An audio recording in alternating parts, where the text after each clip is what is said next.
Welcome to ACTV Newsmakers. The Illinois Student Assistance Commission is busy getting the word out about the free application for federal student aid. Now, if you're not in the market for student aid right now, you may not know what that is all about, but that's the FAFSA process, which a lot of students who are heading off to colleges and universities know all too well. So do their parents too.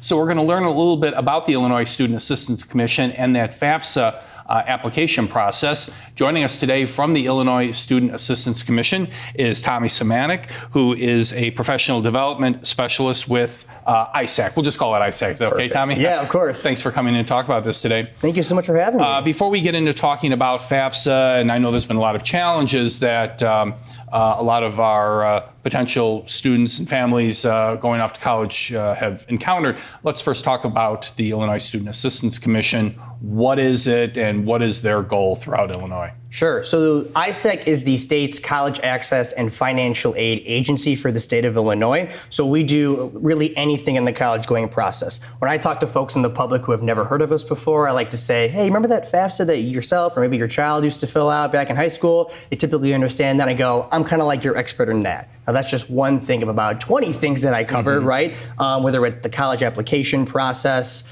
scholarships, career exploration, as well as we also administer a variety of scholarships and grants from the state. There's the Illinois Veterans Grant, there's teacher scholarships, nursing education, different types of loan repayment programs as well for veterans, nurses, public defenders, et cetera. So a wide variety of things we do at the state agency. Are these services available free to Illinois residents? They sure are. So these are tax appropriated funds, right? So our services, we like to say, are at no cost because we like to say, like, hey, like your tax dollars are covering these things, but nobody should having to pay for helping for applying for financial aid or their college application process. They can come to talk to any one of our ISAC experts and get help for free.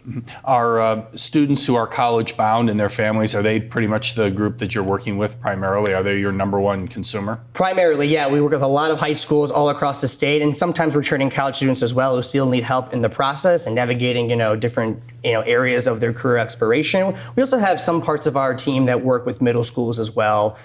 We had a Gear Up grant, for example, that worked with development and having some early stages of post-secondary potential for them as well. But yeah, primarily I would say high school students and families. Well, tell us about the FAFSA form for those who have never done this before, but I bet a lot of parents especially are, oh, I remember that process. You think your income taxes are challenging. Wait until you see this thing. Maybe I'm setting it up a little too much there. But there have been some difficulties, I guess, that a lot of people have had to navigate. And apparently it's delaying then the opportunity to even be eligible for student aid at the federal level, right? That's what you've been working on. Yeah, correct. So the free application for federal student aid, basically for our purposes here, is an application for need-based aid, a Pell Grant from the federal government, or in a lot of cases for our students who stay in the state of Illinois, the MAP grant, which is the state need-based grant, right? Now, about 3 or 4 years ago with the FAFSA Simplification Act of 2020, tied into 2021, they overhauled the application, right? The goal was to make Pell eligibility more expansive, giving more students the opportunity to have need-based funds. In addition, they wanted to simplify the form. Some of the areas you talked about earlier about it being kind of daunting and challenging, they said, well, there's too many questions. Let's try and make it simpler. So they deleted a lot of the questions and they added some enhanced skip logic to the application, trying to make it a more streamlined process for our students and our families. 3 years went by and they had a implementation deadline of the 24-25 award year, which is when we are at now. And the rollout has been sort of challenging. There have been lots of technological glitches and bugs, issues with the application in terms of transferring, say, tax information or who's able to access the application via their FSA IDs, which is essentially their FAFSA accounts. So a wide variety of issues with the application that have delayed folks filling it out in order to get some money for their post-secondary options. Normally, I would imagine a student going for their first year of college would have had this would have all been done by now, right? And they would know how much money they might be a family might be eligible for. I mean, we're talking towards the end of summer now. Schools are starting, and they need to know how much money they have to cover all of their expenses. Exactly, so they can make a cost-effective decision for what they want to do. So typically in normal years, the application used to typically opens October 1. We've always recommended at the state to get it done prior to the new year, sometimes Thanksgiving, just somewhere around there, just because these are appropriated funds. And if there's not a lot of funding available, sometimes they could run out. Luckily, we haven't ran into that issue in a number of years. And then think about it in the winter, typically, right, they go through a verification process sometimes, and then students, or schools, I should say, receive those packages, and they go ahead and they send offer letters to students. So this is the spring before they graduate. And then by the time they're ready to make a decision, May 1 typically is National College Decision Day, they have an idea of what they would get from each institution in which they're applying for, and they can make a cost-effective decision for what they want. With this year, the FAFSA application cycle got delayed. So it wasn't October 1st, it was January 1st for all intents and purposes.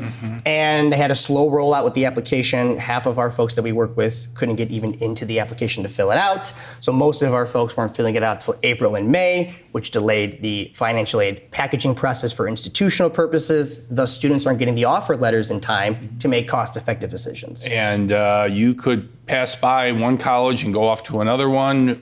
Families need to make adjustments as far as their budgets go. And before you know it, a student may be going to a school that wasn't necessarily the one that they were looking at, perhaps when they were in their senior year of high school, for example, moving into the start of their college years. Right, exactly. Now, how does your agency then help the family then, the Illinois family? What do you folks do directly then, and how do you get people through these daunting tasks? Right. So my team, for example, we train a cohort of young professionals called the ISAC Corps. These are folks who work directly with our students and families all across the state of Illinois, right? They're assigned to a community college district, and they're then in charge of that area. We train them on everything regarding the free application for federal student aid, as well as the alternative application for Illinois financial aid for our qualifying undocumented students, all the state and federal programs, career exploration, college application, anything in the college-going process. These folks are armed with the knowledge and the expertise to directly help students and families on the ground in their communities. They can meet virtually, they can meet in person. They often do a variety of events with their high schools, presentations, workshops, one-on-one counseling. So we arm them with the knowledge to do so, and they are available year-round to help any student and family across our state. So a family can get help either, like you said, in person or virtually to walk them through this entire process and really kind of be your buddy then as you're making the application for the federal student aid. Yeah, we have text chains too. They can text our ISAC Corps members whenever they need. A lot of times during the fall of our busy season, it's not often where ISAC Corps members are working till 7, 8 o'clock at night, right, to assist our families who work, obviously, and for our students after school who are having issues with the application, maybe trying to fill it out with a parent or a loved one, and of course are having issues. So they can meet students and families exactly where they need them to be. And it's free. And it's free. So there's a bargain right there, right? I would tell families, we say at no cost, because like your tax dollars are paying for it. You know what I mean? Anyway. So when you come, I mean, these are your dollars, and so it's at no cost, and nothing to worry about there for our families. Well, Tommy, tell us then, how can our viewers get a hold of ISAC if they have questions, they want to set up either an in-person or a virtual appointment? Maybe they are in the midst of this process, or they're going to be starting it in the upcoming school year. What is the best way to reach out to the ISAC organization? So the best way to reach out, I think, would be to visit our student portal site, which would be studentportal.isac.org/FAFSA. There you'll see a little bit of information about some of the issues that went on this year and that have some basic information about how to fill out the application. And there's a direct link to book an ISAC Corps member, which is, again, think about it as a FAFSA expert, direct virtual booking link. So you can go ahead and meet with these folks one-on-one and get guided help through the application. We also have a phone number you can call as well. It's our call center. It is 800-899-4722. Any one of those can get you in touch with an ISAC Corps representative. Tommy, thank you. And thank you very much for coming in and talking about this today. It's an important subject, and it can be rather confusing, but it's nice to know that the Illinois Student Assistance Commission is here to help Illinois families. Thank you so much. I really appreciate you having me. Our guest today has been Thomas Samanik, Professional Development Specialist with the Illinois Student Assistance Commission. Thank you for joining us on ACTV Newsmakers.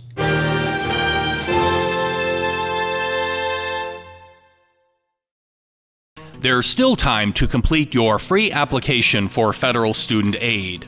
Get the money for the college program that's right for you. If you tried to complete the FAFSA earlier this year and had difficulty because of technical issues, know that many of these issues have been fixed. The Illinois Student Assistance Commission offers free help statewide to assist you in completing the application quickly and easily. You can get help to complete the FAFSA in as little as 30 minutes or less if you gather the information you need beforehand. Book a free virtual appointment with an ISAC FAFSA expert and learn more about the support available to you by calling 800-899-ISAC or online at studentportal.isac.org.